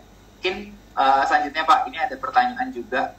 Ini ada beberapa pertanyaan Pak, jadi mungkin saya gabung aja ya Pak ya, jadi satu. Jadi mereka ini bertanya terkait dengan smelter Pak, smelter dari NCKL sendiri. Smelter NCKL ini powernya itu based on apa Pak? By coal kah, atau gas kah, atau turbin kah, atau apa gitu. Dan ini ada pertanyaan lanjutannya bahwa ada nggak kepikiran untuk berpindah, misalnya kalau seandainya pakai coal mungkin ke energi yang lebih terbersih gitu ya, dan juga kalau seandainya pakai coal ada nggak sih Pak halangan gitu Pak dalam melakukan refinancing nantinya gitu Pak? Oke. Mungkin saya cerita sedikit ya. Jadi proyek MSP, HPL, HJF itu 3-tiganya masih menggunakan jadi gini, kalau zaman dulu itu yang 3 ini power plant-nya sama project itu jadi satu di satu PT, dan semuanya itu semua masih pakai coal. Nah setelah itu yang ONC, KPS itu udah dipisah. Kenapa? Karena mungkin seperti kliennya bilang, concern-nya adalah bank-bank seperti kayak China, international bank itu sekarang sudah mulai nggak gitu mau menggunakan coal. Nah jadi ini kita lepas. Jadi yang untuk ONC, KPS itu power plant-nya nggak di dalam proyeknya. Ya nanti sebenarnya kita dari founder itu, dari family, kita ada 1 PT untuk bisa bantuin terkait power plant-nya. Dan memang sampai saat ini itu masih visible sekali yang coal gitu ya. Nah cuman memang kedepannya selain dengan coal ini kita juga akan tambahkan yang solar panel ya, jadi solar power plant lah kita tambahkan ya, ada energi terbarukannya. Dan memang yang masih sampai sekarang yang visible itu baru solar, karena wind nggak terlalu stabil, water juga di laut kayaknya nggak terlalu bisa, sehingga kita di solar. Nah, untuk tahap awal solarnya itu kita akan bangun 300 megawatt ya, mudah-mudahan bisa ada fase-fase selanjutnya, karena 300 megawatt ini berdasarkan 3 proyek pertama kita, which is yang sekitar 890 megawatt dari coal yang kita punya. Jadi itu kalau 23% itu sebenarnya 300 megawatt. Jadi nanti setelah ada tambahan lagi, pasti akan ada tambahan solar panel tambahan. Oke, thank you Pak Lukito untuk penjelasannya. Mungkin kita beralih ke pertanyaan selanjutnya. Ini ada pertanyaan lagi Pak dari RF, mungkin inisialnya ya. Jadi beliau ini menanyakan tentang evaluasi kira-kira dari NCKL ini kan udah mau mulai masuk kuartal terakhir nih Pak ya. Kira-kira dari NCKL sendiri bagaimana evaluasinya tahun ini, dan kira-kira apa yang akan menjadi konsep fokus NCKL gitu Pak di tahun 2025 gitu, Pak? Sebenarnya kita cukup confident ya dari sisi operasional segala macam ya. Jadi contoh lah kayak capacity gitu ya kan ya. Itu kita cukup comfortable ya dengan angka yang ada, dan kita harapkan bisa melampaui nameplate yang sudah ada. Itu nomor satu. Kedua, mungkin kalau secara cost ya pasti kan ada beberapa hal yang kita nggak bisa kontrol ya. Contoh kayak LME price, ya coal price, sulfur price, itu kita nggak bisa kontrol. Gitu. Ya kita cuma berharap bahwa output ASP kita, which is the MHP, FN itu cukup stabil atau mungkin mengalami kenaikan ya karena kondisi supply ore yang berkurang di Indonesia, bisa naik sehingga bisa mengcover mungkin sekarang kan pasti kayak batu bara juga kan mungkin slightly higher karena kan minyaknya juga naik ya seperti itu. Nah cuman kan biasanya komoditi itu kan berbarengan ya, satu naik ya yang lain naik juga gitu kan. Naik juga, betul Pak. Jadi tercover gitu, jadi cost-costnya bisa tercover dengan naiknya harga jual seperti itu. Otomatis selain harga-harga ya otomatis ya uncertainty ya mungkin kayak global trade war ya. Sekarang juga kita tahu di Middle East juga di Taiwan China juga kita nggak tahu seperti apa ya kan. Dengan adanya itu kan banyak sekali uncertainty ya. Kalau terjadi war kan pasti kemana-mana seperti itu. Betul. Terus juga US election ya, kita nggak tahu nih siapa yang akan menang, terus nanti polisinya ke depan seperti apa ya kan. Orang kan tahunya mau cut rate berapa cepat dan sebagainya. Itu sih lebih ke eksternal ya. Kalau secara internal sih we're quite confident. Terus juga kita ada beberapa inisiatif di pos operasional ya, jadi cukup oke, nggak masalah. Lebih ke eksternalnya sih, lebih sesuatu yang kita nggak bisa kontrol. Oke, thank you Pak Lukito. Pak, mungkin jadi tertarik nih Pak sedikit Pak. Mungkin saya ada pertanyaan dari saya lagi Pak, nambah untuk capex Pak gitu ya. Boleh nggak Pak diceritain realisasi capex untuk tahun 2024 ini bagaimana? Kemudian untuk tahun 2025 ini besok Pak, kira-kira capex NCKL tuh akan seperti apa kebutuhannya dan seberapa banyak gitu ya yang diperlukan gitu Pak? Oke. Sebenarnya kalau kita ngomong project yang konsolidasi kan memang cuman MSP, HJF, yes. sama tambang-tambang lah ya. Nah itu memang sebenarnya yang menjadi main capex kita.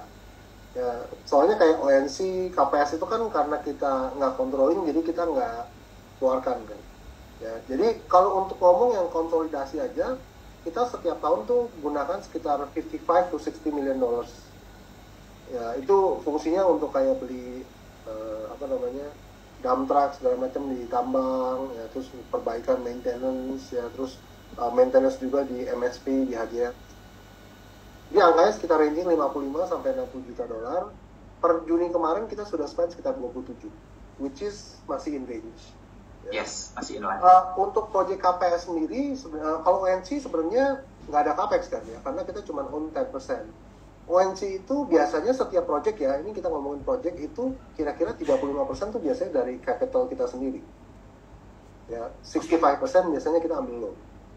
Ya, untuk ONC itu sudah selesai ya, jadi awal-awal kita sudah injek sekitar 30-35%. Ya, kita sempat ada loan juga itu di akhir tahun lalu tuh sekitar 780 million dollars konsorsium beberapa bank. KPS ini sekarang lagi proses. Ya, jadi yang fase 1, 4 line itu kita gunakan dana internal dulu dengan capital injection. Nah, nanti yang fase 2, 3 itu kita sekarang lagi siapkan untuk bank loan. Nah, cuman kan ini nggak konsol ke TBP karena ya, kan 35% ya Pak ya. Hanya 30. Ya. Dia nggak konsol secara langsung, jadi impact-nya nggak terlalu besar.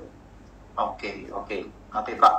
Thank you Pak buat sharingnya. Mungkin dari cerita mungkin ada omni lagi atau akun lagi sih? Kebetulan sih tadi juga ada yang nanya nih. Sorry Cik, masih di mute. Oh iya, sorry. Ya, ada yang nanya juga nih, sebenarnya lebih ke ini sih, dampak lingkungan katanya gimana nih mitigasinya dampak lingkungan di Pulau Obi katanya. Ya, oke. Kalau lingkungan sih kayaknya kita cukup concern dan kita terus tingkatkan lah ya. Kalau ngomongin air ya, kualitas air segala macam memang kita kontrol cukup ketat lah ya. Kan tadi juga bisa lihat bahwa sedimennya banyak sekali ya. sebenarnya intinya kan gini, kalau di pulau-pulau nikel Sulawesi gitu kan nikel itu kan banyak kan tanahnya tanah merah ya. Kalau kita ngomong tanah merah kayak biasa gitu ya. Jadi kalau hujan pasti kemana-mana tuh. Gitu. Ya kan kalau kita lihat kan selalu kan merah gitu. Nah, dari kita tuh cara kontrolnya adalah kan pasti ada sungai dan segala macam kan. Nah, sebelum itu keluar ke laut ya, buangan airnya ke laut, itu selalu kita pakaiin sedimen pond. Gitu. Jadi supaya intinya adalah jadi dia lewat ke sini. Sebenarnya intinya untuk pengendapan. Jadi semua tanahnya, pasirnya segala macam mengendap. Jadi sebelum dia keluar ke laut. Nah, untuk masalah toksik dan sebagainya, itu kan kita sudah kontrol juga. Ya, dari tailingnya, di bawahnya ada sumber endapannya, kita cek juga. Hasilnya kita kasih ke KLH. Ya. Environment juga kita dari misalnya contoh mata airnya, kita cek juga. Terus laut setempat setiap hari CEO kita baru juga dikirimin fotonya gitu kan. Pokoknya semua kita jaga sih. Ya, karena bisnis tambang itu kan selalu dekat sekali dengan hal-hal environment ya. Jadi kita nggak mau sembunyi-sembunyi. Kita sebagai company kita akan melakukan yang terbaik ya, sehingga memang kita sudah lakukan. Jadi nggak perlu ada isu gitu kan. Ya kan kalau sembunyi-sembunyi kan ya nanti ketangkep loh kan takutnya seperti itu kan. Jadi kita nggak mau seperti itu approach-nya. Kita melakukan yang terbaik supaya bisa lebih transparan, terbuka, dan memang requirement dari buyer kan juga seperti itu. Iya. Jadi nggak bisa lari gitu loh. Kita nggak bisa ngumpet-ngumpetin karena buyernya itu melakukan audit, dia juga perlu tahu source-nya dari mana dan sebagainya. Dan aturan pemerintah juga sangat ketat sekarang ini ya. Jadi dari ESDM, Pak Luhut, Pak Seto kan sudah jelas sekali kan aturannya kan, environment itu harus dijaga, ya kan, tailingnya harus diapain, kan. Kita ikutin aturannya. Karena zaman sekarang itu nggak bisa sembunyi sih ya kalau menurut kita ya kan ya. Dengan adanya YouTube, kan, sosial media, gampang sekali kan. Benar. Kalau tercemar langsung dipoto mana-mana gitu kan. Lalu ya kan, gampang sekali lah. Jadi kita nggak bisa gitu sih. Jadi approach-nya sangat berbeda dan kita terus tingkatkan dari sisi itunya.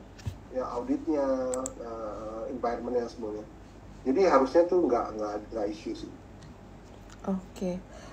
Terus ini juga sebenarnya ada yang menarik, yaitu Vanguard itu menambah kepemilikan sahamnya ya Pak, per semester 2 2024 itu Vanguard ada nambah posisi, sekarang udah jadi posisi ketiga sebagai pemegang saham terbesar. Tapi ini memang tadi juga ada yang nanya, ini tapi dari PT Harita Jaya Raya itu mengurangi posisinya. Mungkin itu yang divestasikan tadi Bapak bicarakan kali ya? Iya, jadi memang salah satu rasa strategik sudah masuk ya. Karena memang waktu itu memang kan isu pertamanya kan right isunya akan besar ya, either placement 10-20 atau right issue 10-30 tergantung dari pricingnya. Gitu. Dan, waktu itu sempat ada realisasi jadinya divest, cuman size-nya secara size tidak besar seperti itu sih. Kan kita masih controlling 84 kayaknya masih besar. Iya, jadi buat teman-teman bukannya PT Harita Jaya itu mengurangi posisi dengan menjual ke pasar, bukan. Jadi memang ada investor yang masuk, jadi itu terjadi divestasi, makanya sahamnya itu berkurang. Atau mungkin kalau kalian baca itu kelihatan mengurangi posisi sahamnya, tapi bukan dijualan, bukan diguyur gitu, bukan. Jadi memang iya, jadi di sini kita juga mungkin sambil belajar bahwa ada investor strategik yang masuk, makanya perlu melepaskan sebagian sahamnya untuk mendapatkan pendanaan ya, kira-kira gitu ya Pak ya? Ya, betul. Seperti itu. Oke, itu sangat menarik. Terus apalagi ya, mungkin ini juga ada yang nanya, apakah TBP sudah ada rencana atau menambah kepemilikan di ONC Pak? Ya, untuk ONC ini memang kita masih dalam internal discussion ya, nanti ke depannya seperti apa. Nanti kita masih perlu waktu lah terkait hal ini ya untuk ONC. Gitu. Oke. Dengan banyaknya anak usaha nih Pak, ada juga yang nanya nih, ada nggak divestasi atau rencana IPO untuk anak usaha gitu Mas? Sekarang tuh lagi tren kan kayak ini spin off, terus nanti di IPO-in, ada juga yang IPO. Apakah nanti NCK ada rencana nih untuk IPO anak usaha lagi? Untuk sementara sih belum ya, belum sih. Oke.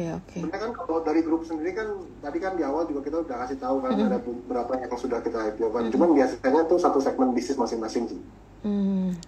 Kayak Nikal ada sendiri, Boksit ada sendiri, CPO ada sendiri. Cuman kalau di antara Nikal terus bawahnya IPO lagi belum ada sih yang gitu sih. Oke. Ya kayak lagi tren gitu loh Pak, ini kayaknya mau IPO. Ya mungkin dengan kemarin batubara yang heboh spin off terus di IPO-in kayak gitu menjadi pertanyaan juga sih. Ini ada nggak? Oh ini udah dijawab sebenarnya pertanyaan sama untuk menaikkan kepemilikannya. Kemudian kalau dari pertanyaan di YouTube sih udah hampir semuanya terjawab ya. Enrico ada tambahan nggak Enrico? Ya mungkin ini satu pertanyaan sih yang kayaknya cukup menarik nih ya Pak. Kalau melihat dari NCKL sendiri gimana perusahaan melihat bisnis pertambangan dengan adanya pergantian pemerintahan, Pak. Karena kan ini udah mulai nih ya Pak ya, Kementerian SDM-nya kan udah mulai ganti orang dan mulai ya yang paling kelihatan kan Nicole ya Pak ya. Kalau dari Nicole sendiri itu kan baru ada yang terakhir moratorium ya, yang masih rencana gitu. Kalau dari Arita sendiri ada view nggak nih Pak? Kira-kira ini kayaknya bakal seperti apa gitu Pak? Ya, kalau kita secara general sih kan arahannya mungkin dari ini juga sudah jelas ya, dari pemerintah yang baru juga kan sudah jelas bahwa downstreaming itu pasti masih akan terjadi gitu ya. Nah, cuman kan balik lagi kan nanti ada kabinet baru dan sebagainya kan belum ada gambaran seperti apa juga. Jadi kita masih belum bisa komen lah dengan seperti itu. Cuman kalau secara overall ya pasti kelihatannya kan akan sama ya seperti pemerintahan sebelumnya. Jadi memang kalau kita tahu itu kan nikel itu dulu tahun 2017, 2018 itu nilai ekspornya hanya 3 miliar.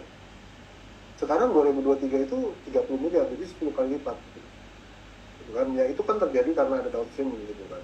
Dan sebenarnya banyak sekali ya kita sih nggak bisa terlalu lihat ya. Sebenarnya masyarakat lokal setempat itu yang ngeliatnya sangat banyak gitu. Ya kan jumlah pekerjaannya di sono consumption-nya kan seperti tadi saya info kita sampai ngajarin masyarakat lokal setempat tuh untuk nanam berapadi ya, berasnya kita beli ya, terus dia mungkin dulu nggak ada mata pencarian ya, terus ibu-ibunya sekarang mulai bikin snack ya, goreng pisang, keripik. Bayangin aja dengan 30.000 orang di sana, konsumtifnya berapa banyak konsumtifnya itu gitu. Pasti kan itu perputaran itu jadi terjadi ya. Nah itu sebenarnya efek yang mungkin nggak terlalu dilihat. Kayak nelayan juga sama. Nelayan setempat dulu mungkin dia tangkap, dia konsumsi sendiri, dia jual ke pasar lokal setempat yang mungkin secara size sangat kecil gitu. Nah sekarang dengan orang gitu banyak, berapa banyak tuh dia bisa tangkap ikan terus dia jual kita konsumsi.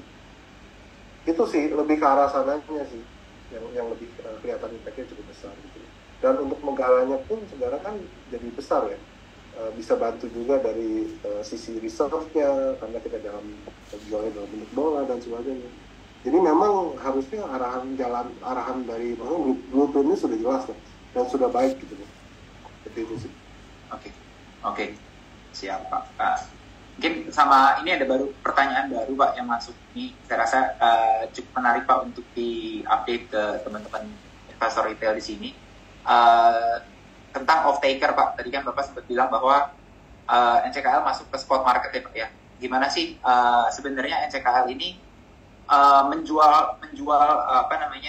produknya Pak gitu ke market? Karena kalau nggak ada off-taker, mungkin concern dari teman-teman di sini adalah ada produksi yang nggak bisa absorb gitu ya Pak ya. Oke. Jadi memang kalau dari buku itu bayar kita cuma 90% tuh Legend, 10% tuh Glencore ya. Sebenarnya kita melakukan direct selling tuh ke market. Cuman marketnya itu kan karena di China kan Legend itu partner kita. Jadi mereka tuh bantu kita front end-nya tuh di China, begitu. Gitu. Karena kan nggak perlu juga kan kita bikin office di China terus marketing di sono segala macam. Karena kan Legend ini punya banyak network di sana gitu. Kan company-nya juga kan kita sharing kan. Ya kan dia own mungkin kayak di HPAL 55%, kita 45%, terus hanya kita 67%, dia di bawah itu. Jadi kerjasama itu yang membuat kita sebenarnya benar-benar jadi satu gitu secara partnership. Nah, kalau offtake itu sebenarnya kan lebih ke long term, karena offtake itu sendiri ada downside. Ya, karena barangnya pasti terjual, pasti ada diskon kan di market. Gitu. Nah, untuk produk-produk kita sebenarnya demand-nya sangat banyak. Ya. Cuman masalah oversupply demand-nya kurang dan sebagainya, itu yang menyebabkan harganya itu fluktuatif sangat tinggi, sangat cepat. Nah, kalau di China itu sebenarnya stainless steel itu kepake sekali, nggak mungkin nggak dipakai. Malahan China sendiri ekspor stainless steel kemana-mana. Jadi NPI itu pasti ada aja. Malahan sekarang itu kondisinya di China itu nggak ada NPI producer. Kenapa? Karena kan mereka mesti dapat ore. Ore-nya itu biasanya dapatnya dari Filipina sama Indonesia atau New Caledonia. Dan sekarang Filipina punya nickel grade itu udah sangat rendah. Gitu. Indonesia udah stop ekspor. Jadi mereka mesti ambil NPI dari Indonesia. Gitu. Jadi semua raw materials untuk stainless steel itu ya dari kita, dari Indonesia sebagian besar. Gitu. Jadi harusnya no issue di sana. Baterai juga sebenarnya sama. Kalau MHP gitu sebenarnya jarang sekali di Indonesia, di dunia itu company-company yang bisa menghasilkan MHP. Jadi harusnya nggak perlu khawatir gitu produknya tidak terserap di market sih. Oke, so gitu ya Pak Bima ya. Jadi memang dengan adanya Legend ini sekalian buat teman-teman mungkin yang tahu ya. Jadi dengan adanya Legend ini sebenarnya bukan cuman sekedar financial aja nih yang di-sharing, tapi expertise dari masing-masing, kayak dari NCKL, dia bisa produce dan dibantu dengan Legend mengelola dan menjual. Itu sebenarnya jadi satu kombinasi di mana ini menciptakan value yang lebih besar gitu ya Pak ya, daripada berdiri sendiri-sendiri gitu kan. Ya, memang kita partnership-nya cukup dekat ya. Jadi saling mengisi satu sama lain dan kita mempunyai role yang berbeda ya. Kalau sebagai perusahaan lokal kan kita punya tambangnya, ya kan tambangnya kita 100% kita yang kontrol, ya TPP yang kontrol, grup yang kontrol. Nah dari sisi orangnya, human resource-nya juga di lokal kita yang bantu penuhi izin. Nah cuma kan teknologi memang masih dari sono, ya expertise orang untuk operate-nya masih dari sono.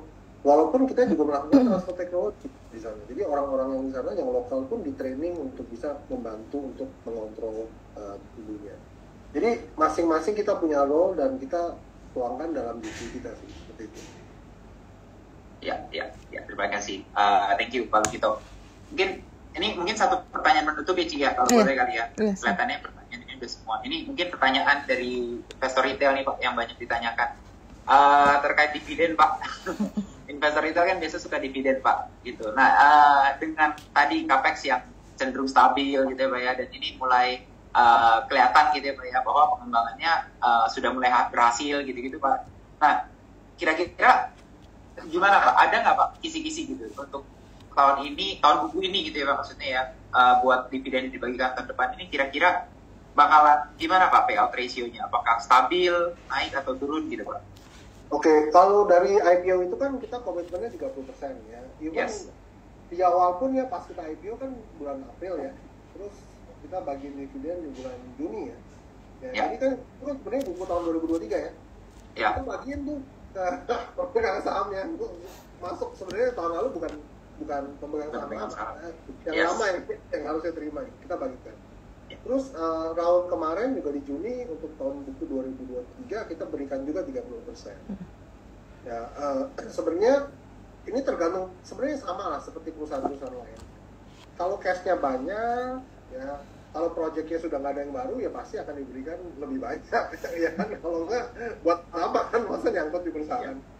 Cuma kan biasanya itu kalau growth company kan pasti mereka masih melakukan diinvest ulang ya di proyek-proyek baru dan sebagainya. Cuman sampai saat ini memang kita berkomitmen memberikan 30% gitu. Yang kita kita planningkan lah ke depannya seperti itu. Ya tidak menutup kemungkinan bisa lebih tinggi ya, atau lebih rendah juga bisa gitu kan, tergantung kan. Cuman secara guidance sekarang 30%. Gitu. Oke, thank you Pak Lugito untuk jawabannya. Mungkin dari aku itu aja, Ci. Silakan, Ci. Oke, thank you banget untuk Henrico. Pak, ini ada pertanyaan terakhir, sebenarnya bisa dijawab bisa enggak? Karena tanggal 31 Oktober itu kan ada RUPS LB untuk right issue ya Pak ya? Nah, itu bukan right issue. Harusnya dalam hari lagi ini akan ada panggilan. Oh, oke. Ya, saya mungkin nggak bisa bocorkan lah ya, jangan soalnya kan ada aturan segala macam. Benar. Nanti panggilan ada agendanya. Okay. Cuman yang saya bisa katakan bahwa itu tidak sesuatu yang major sebenarnya. Oh, I see. Tidak sesuatu yang major dan bukan right issue sih.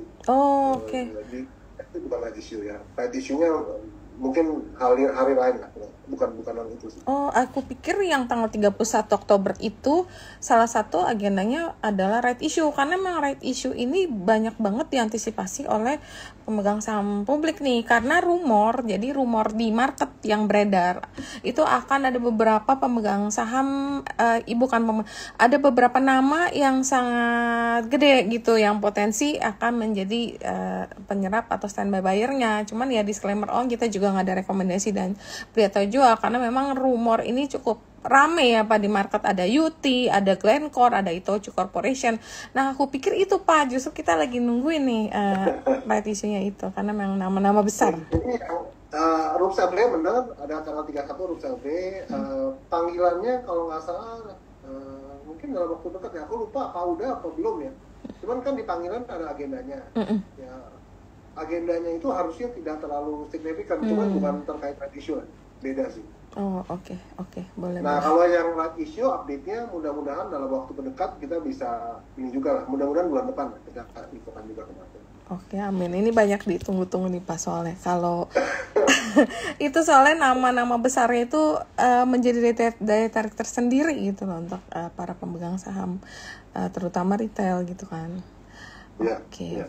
Baik, mungkin aku masuk ke sesi teknikal ya Pak, termasuk teknikal saham NCKL.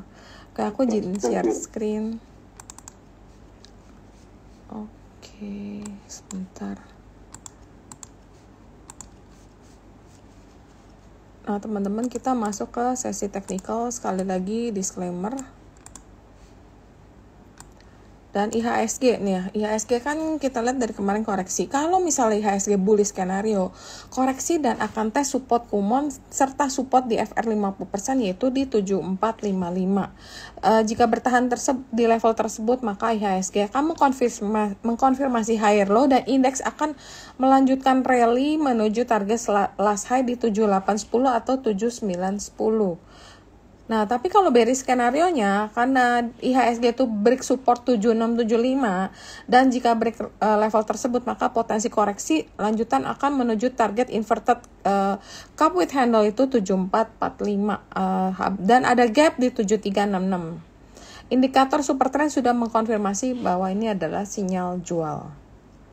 Nah, kalau secara sektoral, RRG weekly ini kelihatannya improving, ada IDX Tech, ada IDX Finance, dan IDX Industry. Yang pindah ke leading ada IDX Trans, IDX Cyclical, sama prop dan energinya itu agak turun. Ke weakening, health-nya juga ke weakening, dan laggingnya ada basic, infra, dan non-cyclical. Nah, tapi kalau di beda lebih halus ya, di daily-nya itu improving ada di IDX Industry, yang leading ini banyak ada IDX Basic, energi, health, non-cyclical, trans, kemudian prop dan tech, dan masih ada finance. Dan yang weakening nggak ada, yang lagging ada di cyclical dan infra. Nah, kalau yang finance, IDX Finance yang weekly itu, yang improving ada BBKP, BBHI, kemudian ada BTPS, ada BBRI, yang ada di leading saat ini ada Saratoga, ada Becap, BABP, Arto, Penin Bank, Penin Life. Penin Life itu ternyata udah mulai turun ke weakening. Kemudian ada BNBA dan ada BBYB, Bank Mandiri. BRIS ini ada di weakening, dan BBC juga ada di weakening. Yang lainnya ada di Cevin, Amar, Bank Danamon, BTPN, BJTM, BNGA, BJBR, PNBS, BBTN. Nah, kalau dari ADX Health ini yang lagi improving ini ada DGNS yang juga menarik. DGNS, KF, PRDA, Prodia, PH, Prim. Kemudian ada juga yang udah ke leading, ada MMIX, ada PIVA. Kemudian ada Halo, TSPC, Kalbe Pharma, dan Silo. Yang ada di weakening ada Soho. Yang di lagging ada Sido, dan ada Merck dan Mika. Nah, untuk sahamnya yang menarik minggu ini, kebetulan NCKL chartnya juga cukup menarik. NCKL itu rebound dari support kuat di 860, dan jika dia bisa break resisten di 950, maka NCKL itu berpotensi rally lanjutan menuju target double bottom di 1050. Jadi rekomendasi teknikal untuk NCKL adalah buy if break 950. Buy-nya bisa kalian lakukan di 950 hingga 890, target 1 995, target 2 1050, dan stop loss-nya di 860. Kemudian ada MDKA. MDKA ini break resistance jangka panjang di 2510, dan MDKA itu berpotensi membentuk inverted head and shoulder menuju target 2940. Saat ini MDKA udah berada di Tenkan Sen, Kijun Sen, dan Kumon level. Rekomendasi teknikal untuk MDKA adalah buy area di 2730 hingga 26, target 128, target 2 2940, dan stop loss-nya 2580. Kemudian ada TINS ini break resisten kuat jangka pendek di 1095. TINS berpotensi cup with handle dan ascending triangle menuju target 1345 dan 1535. Minervini trend untuk TINS udah 8/8, dan rekomendasi teknikal adalah buy area bisa dilakukan di 1250 hingga 1150, dan target 11345, target 21535, stop loss-nya 1140. Kemudian ada Medco ini break resistance downtrend line di 1300, dan potensi rally lanjutan menuju target descending triangle pattern di 1600. Minervini trend untuk Medco udah kriteria 7 dari 8. Rekomendasi teknikal untuk Medco adalah buy area bisa dilakukan di 1470 hingga 1400, target 1 1500, target 2 1600, dan stop loss-nya 1360. Kemudian ada Bumi ini break poin BA di 111, dan jika Bumi bertahan di level tersebut, maka Bumi itu berpotensi rally lanjutan menuju PRZ shark pattern di 173. Rekomendasi teknikal untuk Bumi adalah buy area bisa lakukan di 140 hingga 130, target 1 150, target 2 173, dan stop loss 128. Kemudian untuk XL juga sangat menarik karena XL rebound dari support FR 61,8 dan Kumon level di 2200. Rekomendasi rebound lanjutan dan akan tes last high di 2380. Jika XL bisa berhasil melewati 2380, maka akan terbuka peluang untuk rally ke 2620. Rekomendasi teknikal buy area di 2320 hingga 22, target 124 dan target 2 2620, stop loss-nya 2180. Oke, itu beberapa saham yang sangat menarik untuk kita perhatikan minggu depan. Oke, mungkin karena kita udah sampai di akhir acara, mungkin ada closing statement dari Pak Lukito. Oke, dari saya sih, mungkin dari company mungkin secara kapasitas produksi kita semua masih on track ya, proyek-proyek semua masih jalan. Ya, mudah-mudahan ke depan market cukup membaik ya, sesuai dengan pertumbuhan ekonomi dari China ya. Kita mulai lihat kan China juga mulai memberikan beberapa stimulus ya, karena memang secara market itu dominannya masih di sana gitu, baik dari stainless steel atau dari EV battery. Dari kita sih ya mudah-mudahan secara operasional bisa eksekusi cukup baik. Ya, kita harapkan agar third quarter itu kita bisa deliver dengan baik ya. Kalau dari angka sih yearly annual net profit cukup oke lah ya, di market kan kira-kira sekitar 5,2 triliun ya. Dengan current pricing sih harusnya cukup baik lah, secara ekspektasi masih bisa lah kita lakukan. Dari saya sih itu mungkin thank you juga ya untuk semua yang sudah hadir hari Sabtu ya. Biasanya kan kalau hari biasa masih inilah ya, bisa juga hadir untuk dengerin saya. Nah mudah-mudahan mungkin nextnya ya saya sama Bu Rita juga bisa gini ya, kita update terus mungkin berapa quarter ya, supaya kita dapat update juga dari kami. Saya juga dapat banyak masukan ya dari market update-nya barusan, sehingga bisa ada comparison-nya. Thank you semua atas waktunya. Selamat berlibur. Thank you banget Pak Lukito untuk update dan sharing-sharingnya. Henrico ada tambahan nggak buat teman-teman yang hadir? Ya, mungkin aku thank you aja buat cerita, buat Pak Lukito, buat Pak Martin juga, buat kesempatannya di sini bisa co-hosting gitu ya. Terima kasih juga buat pemaparannya ya, buat pihak NCKL, Pak Lukito, Pak Martin.